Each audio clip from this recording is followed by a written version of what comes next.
గత గడిచిన వారం అంతా కూడా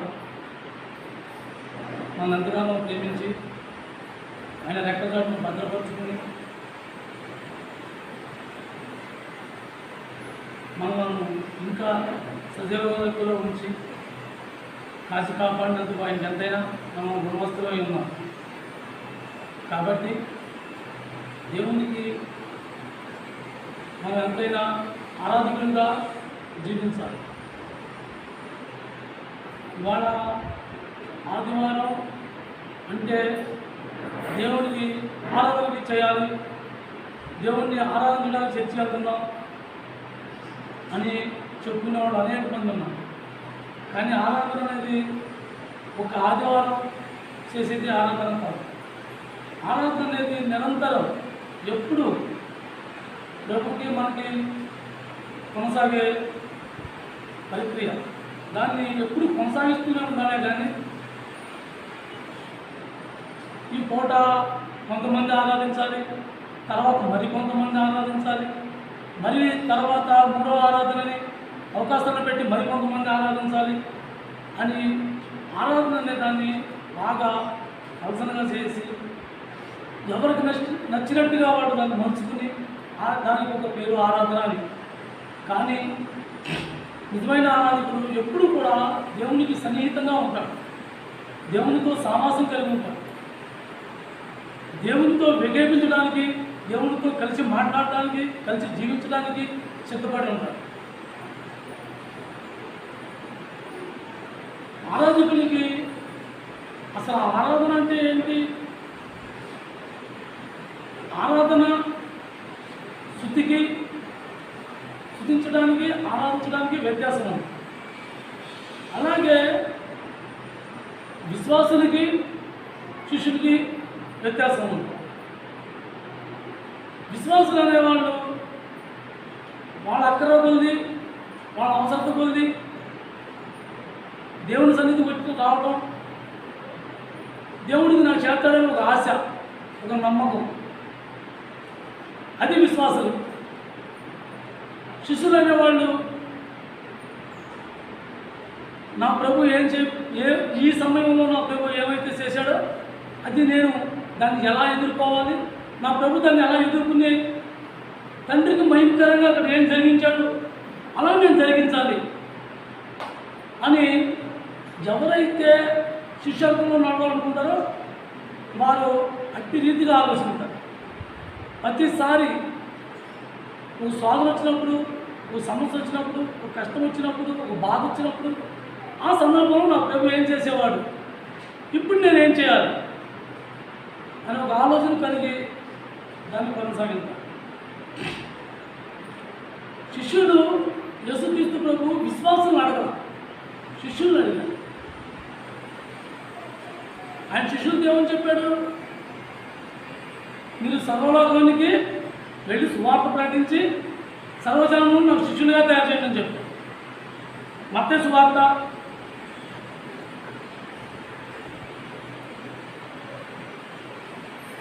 30 మత్తయి సువార్త 28వ అధ్యాయం.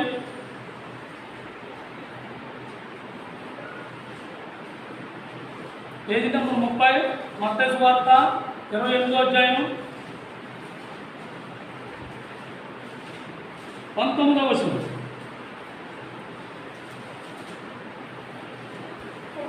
మత్తయి సువార్త 28వ అధ్యాయం 19వ వచనం.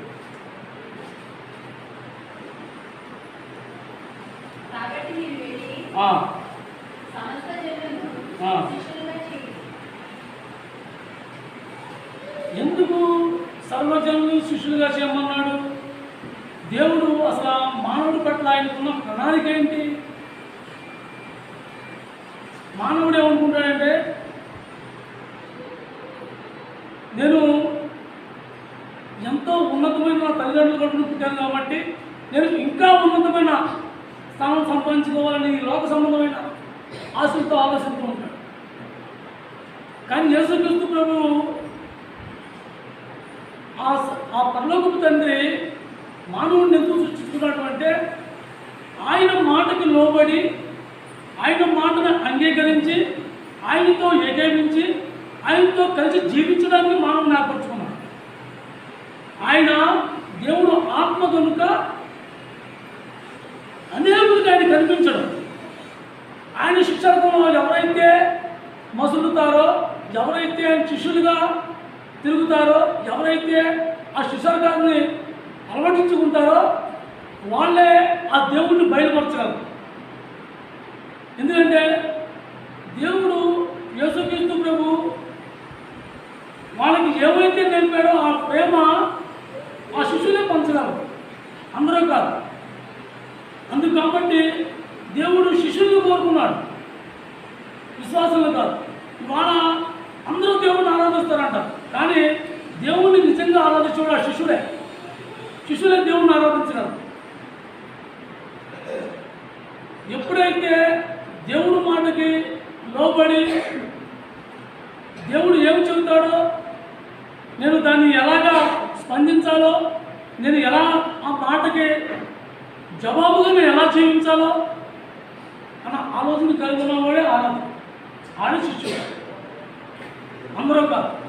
ఇవాళ 4 మాటలు వర్ణించి మాట్లాడినా, 4 పాటలు చక్కటి స్వరంతో పాడినా వాళ్ళని మనం ఎంతో అభినందిస్తూ వాళ్ళని గణపరుస్తూ ఉంటాం. కానీ దేవుడు యేసుక్రీస్తు ప్రభు ఆ పరలోక తండ్రి నా ఘనతని ఎవరికి ఇవ్వడం అంటున్నాం. మనం ఎవరిని కనపరచాలి, అసలు మనం ఎవరికి లోబడాలి? మనకు సృష్టికర్త ఎవరో, మనం ఎవరైతే ఆయన సృష్టించుకున్నాడో, అసలు మనం ఎందుకు సృష్టించుకున్నాడో ముందు మనం తెలుసుకుని ఆయనకు మనం లోబడాలి. మనం అందరికీ లోబడుతున్నాం, అందరికీ కాదు. అధికారంలో ఉన్నవాడుకో, లేదా పదవిలో ఉన్నవాడుకో, డబ్బు ఉన్నవాడుకో లోబడుతున్నాం. మనం వాళ్ళకు లోబడం అసలు.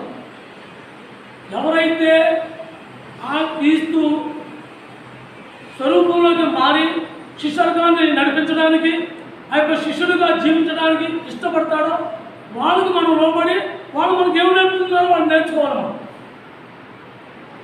అతి నేర్చుకుంటూ మానేసి మనం మన అంతస్తు గురించి, మన వాదా గురించి, మన హక్కుల గురించి వాళ్ళు అనేక మంది వాటి గురించి పోరాడుతుంటారు. కానీ యేసుక్రీస్తు ప్రభు ఏమన్నాడు? నాకు సమస్తం నాకు శిష్యులుగా ఉండాలి కానీ విశ్వాసులుగా కాదన్న. విశ్వాసం అన్నవాడు ఎంతసేపు వాళ్ళ ఆలోచన విధానం ఎలా ఉంటుందంటే, నాకు ఈ సమస్య వచ్చింది, యేసు ప్రభు దగ్గరికి వెళ్తే నాకు ఈ సమస్య పోతుంది. మా అబ్బాయి పెళ్ళి చాలా కాలం అయిపోయింది, పిల్లలు లేరు, దేవుడి సన్నిధికి వెళ్తే పిల్లలు పడతారు. మా అబ్బాయి చదువు పూర్తి అయిపోయి చాలా సంవత్సరాలు అయిపోయింది, ఉద్యోగం లేదు, యేసు ప్రభుని నమ్ముకుంటే ఉద్యోగం వస్తుంది. ఇలాగా వాళ్ళ యొక్క ఆశ కొలిది, వాళ్ళ యొక్క అక్కర్ల కొలిది దేవుడి దగ్గరికి వచ్చేవాళ్ళు విశ్వాసం. దేవుడి మాటకి మాటలాగా లోబడి, మర్యాదగా లోబడి, ఆ మాటను వినగలిగి విన్న మాటని అనుసరించేవాళ్ళు వాళ్ళ శిష్యులు. వాళ్ళ కోసం దేవుడు కోరుకుంటున్నారు, అందరినీ కాదు.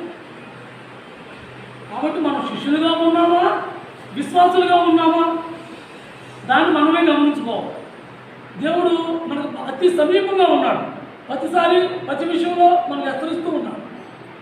మనం ఎక్కడ తప్పిపోయినా సరే చావులతో కానీ వాక్యం ద్వారా కానీ మనం హెచ్చరిస్తున్నాడు. ఎందుకంటే మనం ఒక్కసారి కూడా మనం పడిపోతానికి ఆయనకి ఇష్టం లేదు. ఎందుకంటే ఆయన రాక సమీపంగా ఉంది, అతి దగ్గరగా ఉంది.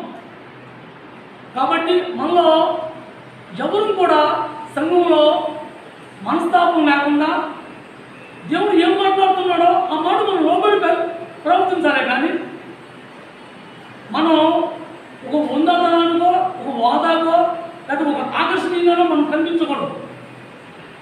యేసుక్రీస్తు ప్రభు ఎవరికి ఆకర్షణీయంగా కనిపించలా. ఆయన ఓదార్పుగా మాటలు చెప్పాడు, ప్రేమగా జారి తీశాడు, ఆప్రీతిగా పెంచాడే. కానీ ఎవరిని కూడా ఎప్పుడు కూడా నేను దైవజనుడిని కానీ నేను దైవకుమారుడిని కానీ నేను ఏదో తీస్తున్నాను కానీ ఎవరితో చెప్పుకున్నాడు గంత కోరుకో. కాబట్టి మనం ఏం కోరుకుంటున్నామో, మనం దేన్ని ఆశిస్తున్నామో, లేక దేవునికి శిష్యుడిగా ఉందాం అనుకుంటున్నామో అది మనమే నిర్ణయించుకోవాలి. లూకా సువార్త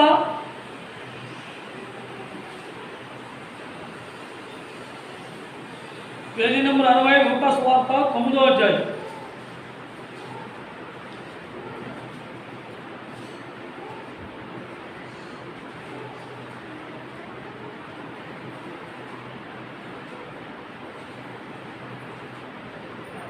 లూకాసు వార్త 9వ అధ్యాయం 23వ వచనం. ఆ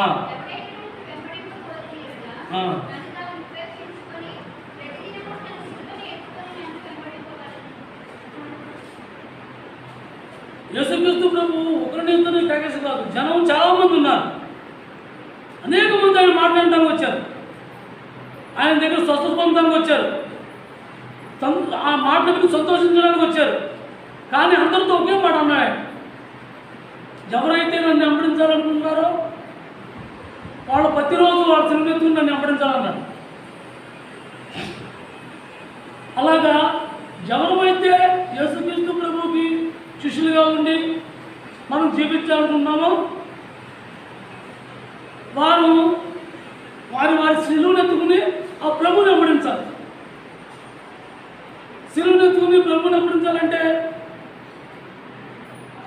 నిన్న ఇవాళ కూడా మనం టీవీలో చాలామంది భాషలు చూసే పెద్ద పెద్ద చర్చిల భాషలంతా కూడా శిలువ చేసుకుని భుజాలు మోసుకుని ఫోటోలు తీసుకుని ఆ వాట్సాప్లోను టీవీలోను ప్రోగ్రాలు పెట్టడం చూపించడం అలా కాదు. నీకు ఇష్టమైంది నీ స్వచ్ఛతాన్ని నువ్వు ఏదైతే చంపుకుంటావో, నీ ఇష్టాన్ని నువ్వు దేనైతే చంపుకుంటావో అదే సిలువ. దాన్ని ప్రతి క్షణం ప్రతిసారి నీ స్వచ్ఛతాన్ని నువ్వు సిలువేసుకుని దాన్ని నువ్వు మోసుకుంటూ దాన్ని నువ్వు అంగీకరించి దాన్ని నడుచుకుంటూ నువ్వు కొనసాగటమే ఆ ప్రభు సిలువ. నీ సిలువనెత్తులో ప్రభుని వెంబడించడం. ఆ సిలువెత్తుని మనం ప్రభుని వెంబడించినప్పుడు ఏ సందర్భంలో అయినా సరే మనం ఆస్తిని పోగొట్టుకున్నామా, మన ఉన్నతాన్ని పోగొట్టుకున్నామా, మన పేరు ప్రతిష్టలు పోగొట్టుకున్నామా, మన గౌరవాన్ని పోగొట్టుకున్నామా, దేన్ని మనం పోగొట్టుకోవాలి, దేన్ని మనం పోగొట్టుకోవాలి. కానీ నిజంగా దేవుని అనుసరించేవాడు, యేసుక్రీస్తు ప్రభుని వెంబడించేవాడు వాటిని ఏంటిని కూడా పట్టించుకోడు. ఆయనే చిక్కుపడలేదు, చిన్నపుచ్చుకోలేదు, ముఖం చాటేసుకోలేదు. ఇష్టపూర్వకంగా నేనే చేస్తున్నాను. వాళ్ళు ఎలా కొట్టో పట్టించుకున్నాడు. ఒంటి మీద కుటుంబకు తప్ప మొత్తం గుడ్లని తీసేసాక నేను చిక్కుపడాల. ఇవాళ లేనిపోయిన ఉందాతనానికి మన పాత జీవితాన్ని కప్పేసుకుని అయ్యో బాబోయ్ నేను ఎంతో ఆత్మీయుని, అసలు నేను పుట్టకతోనే నేను ఆత్మీయుని, నేను పుట్టమే క్రీస్తు కోసం పుట్టాను, నా జన్మే క్రీస్తు కోసం జన్మిస్తున్నాను అన్నట్టుగా మనం చాలామంది మనలో అలాంటి జీవితం జీవిస్తున్నాం. కానీ యేసుక్రీస్తు ప్రభు ఏమంటున్నాడు, నువ్వు నష్టపోయావా, నా విషయంలో దేనిని నువ్వు పోగొట్టుకున్నావా, అన్నీ సక్రంగా ఉన్నప్పుడు, అన్నీ బాగున్నప్పుడు, అన్ని సమయంగా నడిచేటప్పుడు దేవుడిని ఆరాధిస్తాం. దేవుడి పిలుపు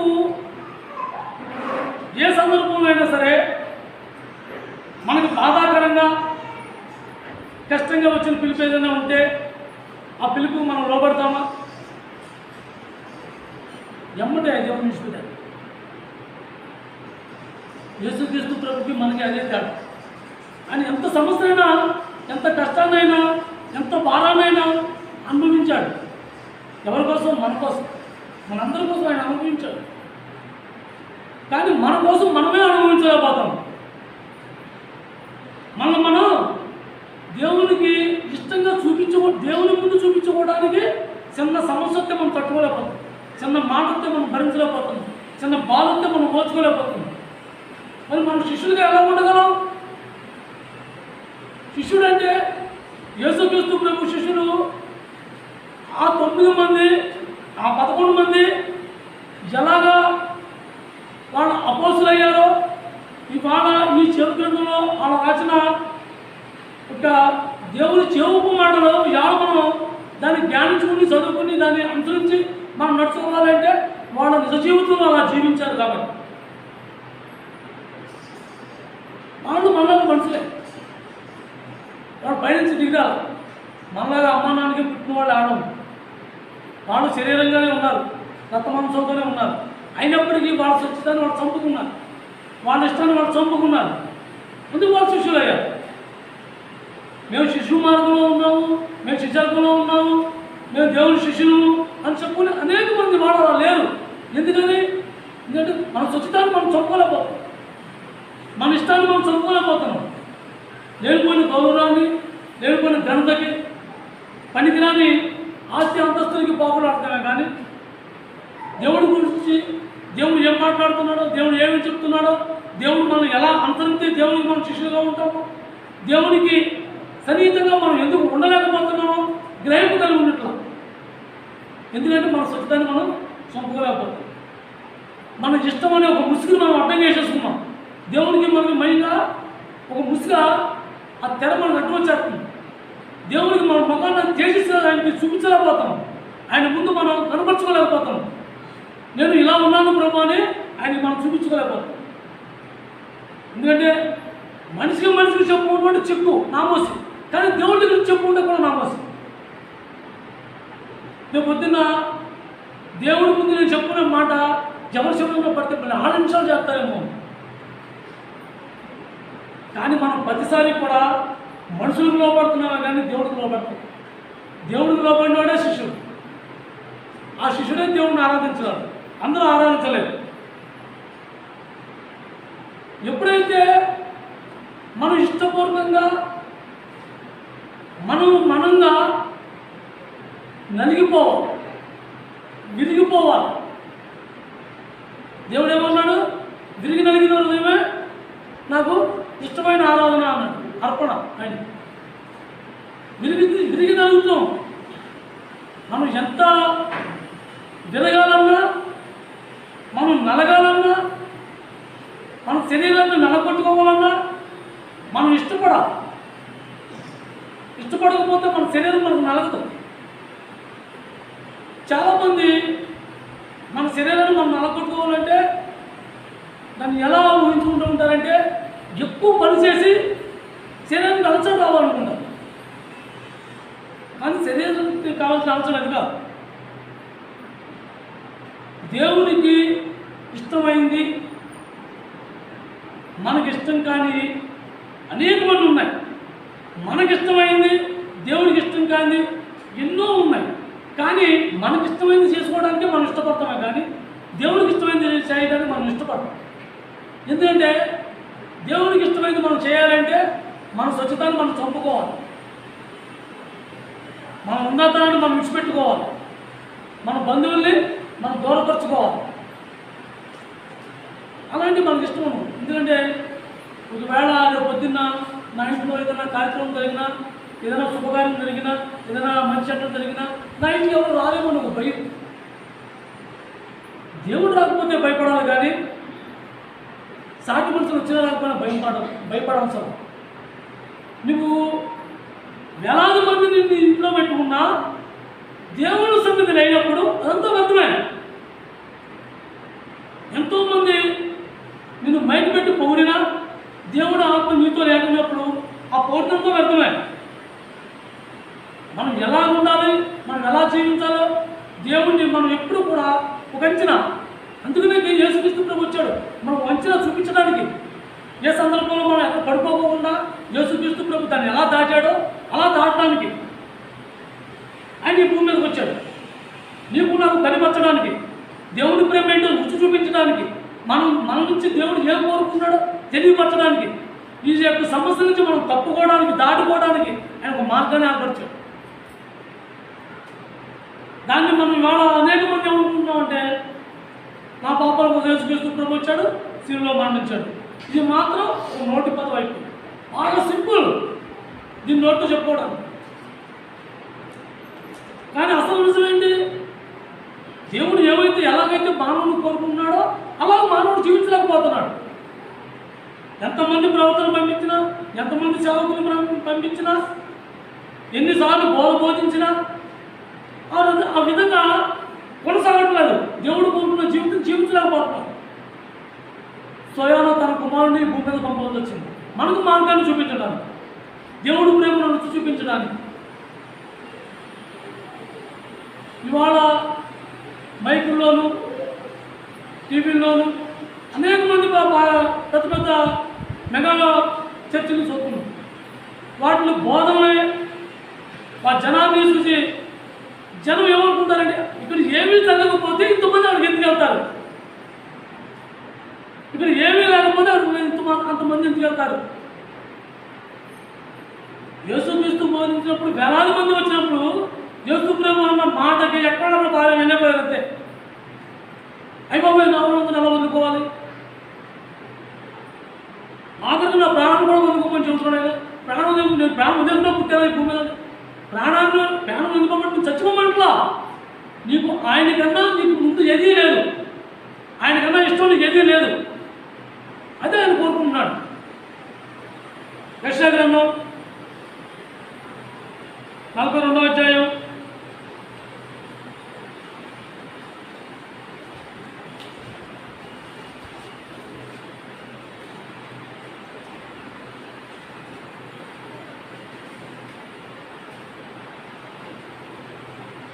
6 యెషయా గ్రంథం 42వ అధ్యాయం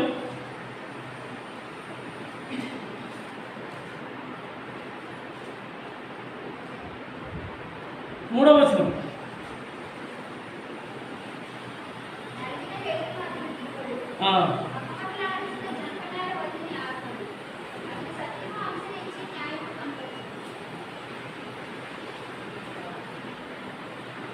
ఆయన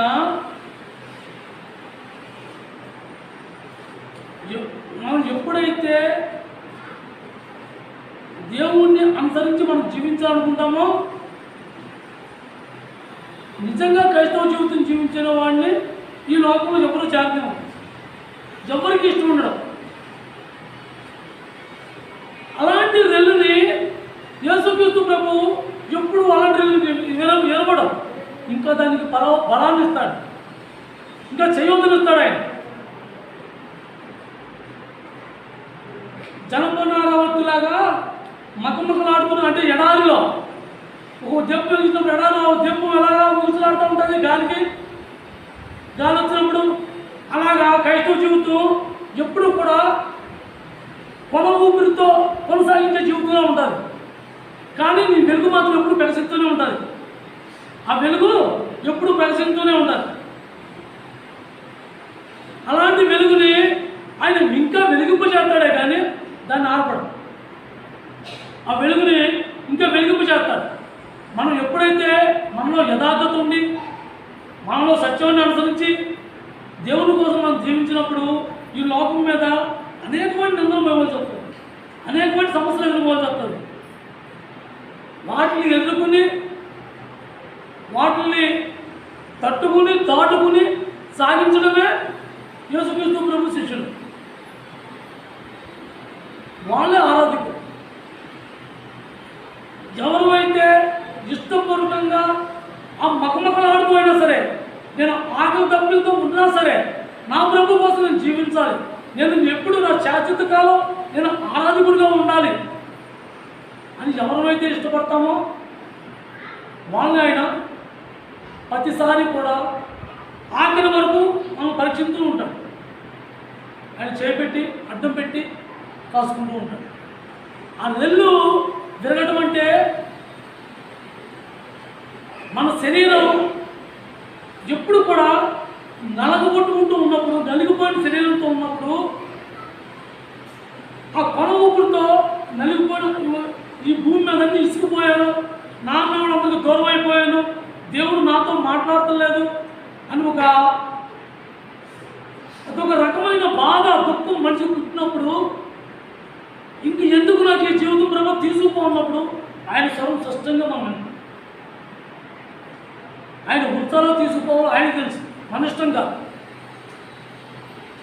మనం ఆ రెల్లులాగా ఉన్నా సరే దేవుని కోసం నిలబడాలి తప్ప మనం భయపడిపోయి నేను ఎక్కడ రాలిపోతాను, అయిపోయి నా దగ్గరికి ఎవడో రావట్లేదు, నన్ను ఎవడో చూడట్లేదు, నన్ను ఎవరో పలకరించలేదు, నాతో సాహసం ఎవరు ఉండలేదని మనం ఎప్పుడైతే భయపడతామో అప్పుడు దేవుడి ఆత్మని మనం కోల్పోతాం. దేవుడి ఆత్మ మనతో ఉండాలి అంటే, దేవుడు మనతో కలిసి కొనసాగించాలంటే మనం ఎప్పుడు కూడా విరిగి నెల్ల వల్లే ఉండాలి తప్ప మనం బలంగానూ ఉండాలిగానూ ఉంటే దేవుడు మనం వాడుకోండి. మోషేని ఎప్పుడు వాడుకున్నాడు? ఆయన బలంగా ఉన్నప్పుడు వాడుకున్నాడా? లేదా కనీసం ఆయన నోటి మాట కూడా సరిగ్గా రానప్పుడు వరకు కూడా విడిచిపెట్టేశాడు. అలాగే మనలో వాగ్జ్ఞానం ఉందని చెప్పు కూడా దేవుడు మనం వాడుకోడు. ఎప్పుడైతే ప్రభా నువ్వు చెప్పు నేను చేస్తాను, నువ్వు చెప్పు నేను మాట్లాడతాను, నువ్వేం మాట్లాడతావు నేను వినాలి అని ఆశతో ఎదురు చూస్తాము, వాళ్ళు వాడుకుంటాం, అందరినీ కాదు. కాబట్టి మనం ఏ స్థితిలో ఉన్నా సరే దేవునికి జ్యోతిలాగా రెప్పరెప్పలాడుతూ ఉండాలి. ఆ జ్యోతి కూడా ఉన్నప్పుడు ఆయన చేతులతో నిన్ను కప్పుతాడు. ఆ జ్యోతిని ఆపకపోకుండా నిన్ను పట్టుకుంటాడు. నీ జ్యోతి ఆడకుండా ఆయన కాపాడతాడు. అలాంటి ఆకలి కావాలి, అలాంటి ఆశ కలిగి ఉండాలి. అలాంటి ఆశ కలిగి ఉండాలి అంటే మనకు ద్రాహం ఉండాలి, దేవుడి పట్ల ఆసక్తి ఉండాలి. నా దేవుడి కోసం నేను జీవించాలని ఎప్పుడైతే ఆకలి మనలో ఉందో, మనం ఏదే విధంగా మనం కోరుకుని మనం అయ్యో నేను దీనుండి నేను ఎంతో దీనంగా ఉన్నాను, ఇప్పుడు మన సందనాలు ఉన్నారు, గడ్డలు పెంచుకున్నారు, ఏంటి మంచి బట్టలు కూడా కట్టుకున్నారు, చిరుగుల బట్టలతోనూ ఇలా కొంతమంది మనం చూపించుకుంటారు. అలా మనం చూపించుకుని నటించేది దేవుడికి కోరుకుంటున్నా. నువ్వు నిజంగానే క్రైస్తవులుగా జీవించి ఆటోమేటిక్గా నిన్ను అందరూ వెలివేస్తారు. ఎవరు నీతో ఉండరు, ఎవరు నీ కూడా ఉండరు. అటువంటిప్పుడే దేవుడు ఆత్మ నీతో ఉంటాడు, దేవుడు నీతో ఉంటాడు. నీ లోకం నిన్ను వెలివేసినప్పుడే దేవుడు నీతో ఉంటాడు. అలాగా అటువంటి దేవుడు నాతో ఉండాలని ఎవరైతే ఆశిస్తుంటారో వాళ్ళకి ఆ ద్రావం ఉండాలి. లేడు చూడండి, ఎక్కడైనా వాగు వచ్చినప్పుడు ఆ శబ్దం విని తన దాహం తీర్చుకోవడానికి ఎంత వేగంగా వెళ్ళిదో ఆ దాహం తీసుకుంటూ పరిగెడతాడు. మనం ఎడారిలో ఉన్నప్పుడు, ఏదైనా ఎడారికి అనుకునే పరిస్థితుల్లో మనం ఎడారిలో ఉన్నప్పుడు, నలభై మనుషులు ఎవరు దగ్గరలో లేనప్పుడు, మనం దాహం వేసినప్పుడు, ఎక్కడో మిలుకు ఒక విల్లు కానీ ఒక బంగ్లా కానీ కనిపించినప్పుడు అక్కడ మనం అంత గమనించి నీళ్ళు తాగి దాహం తీసుకోవాలని ఆశపడతాం. అలాంటి ఆశ కలిగి ఉండాలి. నాకు రెండోకి వెళ్తున్నా,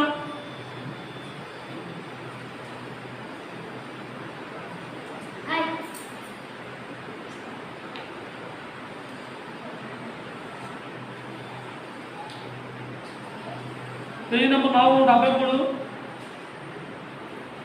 42వ కీర్తన 1-2 వచనాలు.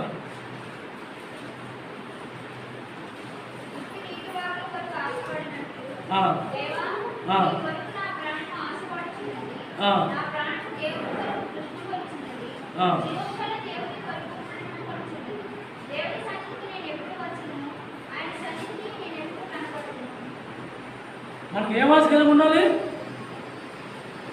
నా దేవుణ్ణి నేను ఎప్పుడు కలుసుకోవాలి,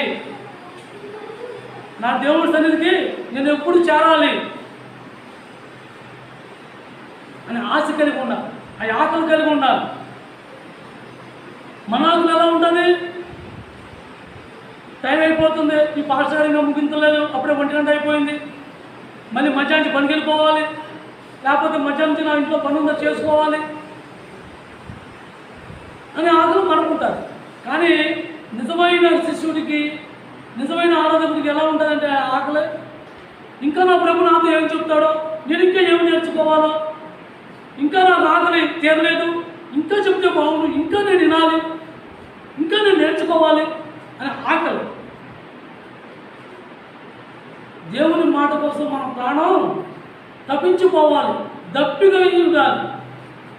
అప్పుడు మన ప్రాణం ఆ దేవుని యొక్క మాటలో మనం వినగలిగినప్పుడు, మన చెవులు, మన మైండ్ ఫోకస్ మొత్తం ఆ దేవుని యొక్క వాక్యం వైపు మనం పెట్టినప్పుడు, దేవుడు చెప్పే మాటే కాదు, నువ్వు వాక్యం బైబిల్లో ఉన్న వాక్యాన్ని చూస్తేనే దేవుడు నీతో మాట్లాడినట్టు అనిపిస్తుంది.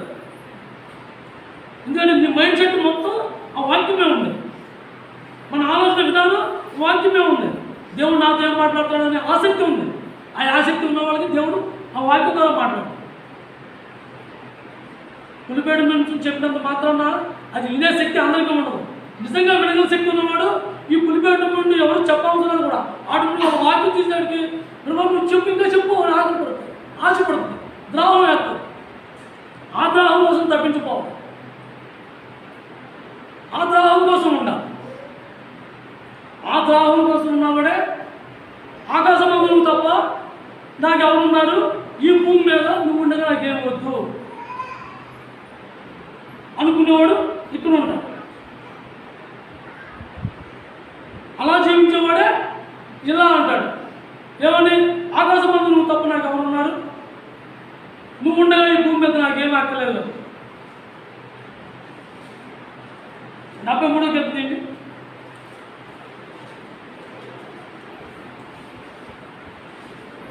పేజీ నెంబర్ 490, 73 చెప్తున్నా.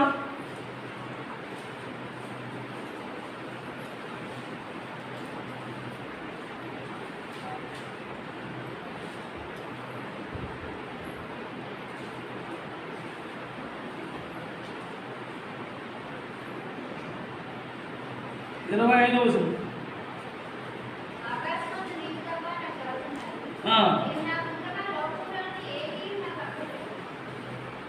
నిజంగా దేవుని వరకు ఆకలి తప్పులు ఉన్నవారు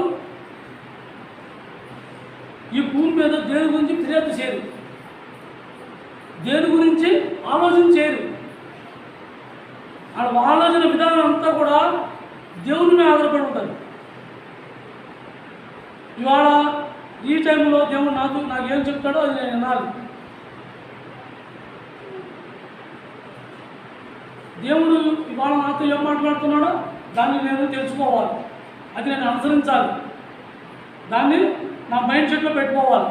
దేవుడు మాట్లాడిన ప్రతి మాటకి నేను లోపడాలి అనే ఆశ కలిగి ఉంటాను. ఎప్పుడైతే ఆశ ఉన్నదో దేవుడు పరలోకంలో ఉన్నా భూమి మీద ఉన్నా దేవుడి కోసమే చూస్తాడే తప్ప రెండో దాని ముందు దేవుడికి ఫిర్యాదు చేయండి, ఎందుకంటే అతను నా అవసరం ఉండదు. అలాగా ఎవరైతే జీవించాలనుకుంటామో యేసుక్రీస్తు ప్రభువుకి ఎవరైతే అట్టి విద్యను చూపించి మనం మసులుకోవాలనుకుంటామో వాళ్ళు సజీవ యాగంగా వాళ్ళ శరీరాన్ని దేవునికి సమర్పించుకోవాలి. సజీవ యాగంగా మన శరీరాన్ని ఎప్పుడైతే దేవుడికి సమర్పించుకుంటామో అప్పుడే ఆకాశమందును తప్ప నాకెవరున్నారు అనే శేషిలో వస్తమే తప్ప అంతవరకు కూడా మన సుచితం, మన ఇష్టం, మన ఆశ, మన కోరిక ఇది సావదు. అది సావనంచేమో దేనికి కూడా మనం దేవునికి అర్పులుగా దగ్గరగా దేవునికి దగ్గరగా మనం ఉండాలంటే మనకు మనంగా దేవునికి సమర్పించుకోవాలి, అర్పించుకోవాలి. ఇది నాది, నేను, నాకు అనేది ఉండదు. నాకు నాది అనేది ఉండదు. నా ప్రభు, నా దేవుడు ఏం చెప్తాడో నేను చేయాలి. నా దేవుడు ఎలా చెప్పి మాట్లాడతాడో అలా నేను మసులుకోవాలి. నా దేవుడు దేనికి నన్ను లోపడమంటాడో దానికి నేను లోపడాలి. రోమిలకు రాసిన పత్రిక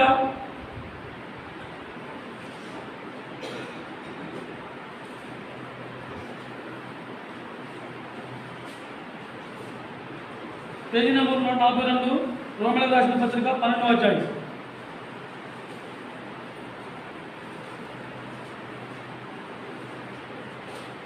ఒకటి 2 వచనాలు.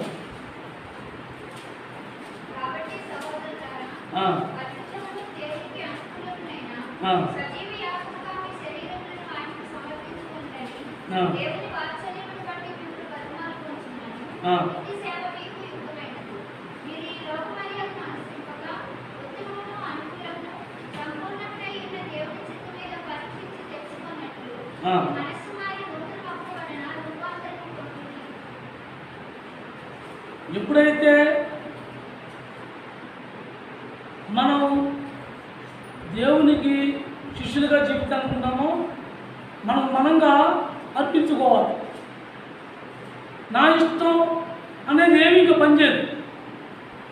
ఆ సమయంలో దేవుడు ఏం చెప్తాడో అదే నేను చేస్తాను, దేవుడు నా నుంచి ఏం కోరుకున్నాడో అదే నేను చేస్తాను అన్న ఆలోచన కలిగి ఉంటాను. ఎందుకంటే అబ్రహాము తన కుమారుని బలి అడిగినప్పుడు ఎమ్మటే తన దొడ్లో తీసుకెళ్ళో లేకపోతే అక్కడ ఏదైనా బలిపెట్టడం కట్టో అక్కడ వేయచ్చు. కానీ పరీక్షించడానికి 3 రోజులు టైం పెట్టాడు. 3 రోజులు ప్రయాణమే. కానీ దేవుడు అడిగింది దేవుడు చెప్పిన ప్రకారంగా తెల్లారి కొడుకుని తీసుకెళ్ళిపోవాలి. ఆ కొడుకు వయసు వచ్చిన కుమారుడు చేతి నుండి వచ్చాడు. ఆ కుమారుడు కొడుకు నిద్రపోతున్న కుమారుడిని చూసినప్పుడు ఆ తండ్రి బాధ, ఆ దుఃఖం ఎలా ఉంటుంది? అసలు తట్టుకోగలమా? మనమైతే తట్టుకోగలమా? దేవుడు అయితే ఇచ్చామన్నాడు. ఎక్కడ ఎందుకంటే ఒక దాంట్లో ఒక కుమారుడికి ఒక తండ్రి చెప్పాడు, ఈ రాత్రి కడితే నీ కుమారుడు పోతాడు, లేదా నేను చెప్పలేదా బాబు అని. అప్పుడు ఆ తండ్రి టెన్షన్ ఎలా ఉంటుంది ఆ రాత్రి గడవడానికి? కానీ పూర్తి చచ్చిపోతాడు అని చెప్పలా, ఈ నైట్ కడితే వాడు బతికేసేట్టు అని చెప్తాడు. కానీ దేవుడు ఏమనుకున్నాడు, నువ్వు వెళ్ళి ఇప్పుడు బయలుదేరు, తెలంగాణ బయలుదేరితే 3 రోజులు చేరుతావు అని ఎమ్మటే డిజైన్ చేశాడు. నువ్వు బలిచ్చేది నువ్వు చూసి అక్కడికి వెళ్ళాక చూసి చెప్తాను, నీకు అవసరం ఇలా నువ్వు డైరెక్ట్గా బలిచ్చేది, నువ్వు ముందు దేవుడు కొనేసుకున్నాడు. అటువంటిప్పుడు ఆ తండ్రికి ఎలా ఉంటుంది? అది శరీరాన్ని సజీవంగా దేవుడు కల్పించుకోవడం. ఆ బాధలో కూడా ఆయన శరీరం ఎంత బాధపడి ఉంటుంది, ఎంత నలిగి ఉంటుంది, ఎంత దుఃఖపడి ఉంటుంది. ఇవాళ మనం అలాంటి శరీరంగా మనం ఉండాలి అంటే దేవుని సమయంలో దేవునికి ఇచ్చే సమయాన్ని దేవునికి ఇవ్వాలి. కానీ మన స్వచ్ఛతాన్ని మన ఇష్టానుసారాన్ని మనం వాడుకుంటానికి కాదు. మనకు బాధ వస్తుంది. ఇవాళ ఎంతో నా దగ్గర బంధువు పెళ్ళి, నా తమ్ముడు కూతురు పెళ్ళి, కొడుకు పెళ్ళి, నేను వెళ్ళకపోతే బాగోదు అనుకున్నప్పుడు నీ శరీరానికి దుఃఖం ఉంటుంది, బాధ ఉంటుంది. కానీ దేవుడు కన్నా ఎక్కువ కాదు.